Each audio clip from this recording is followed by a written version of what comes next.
Guys, mayroon tayong sapsap na maliliit. Gagawin nating tinola, guys. Yan, sariwang-sariwa pa yan.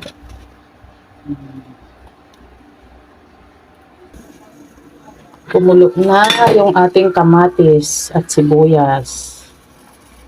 Ilagay na natin, guys. Sarap niyan.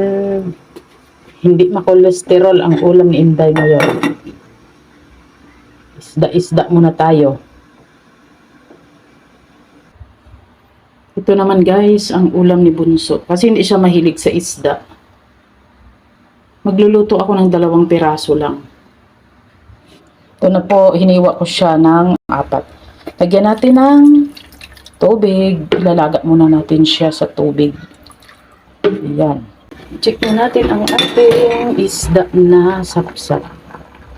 Tanggalin muna natin ito.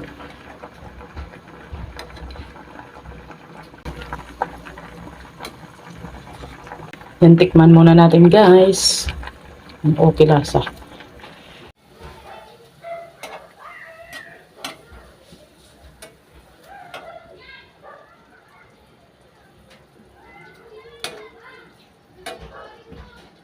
Guys, natuyo na. Lagyan natin ng konting mantika para matosted pa siya.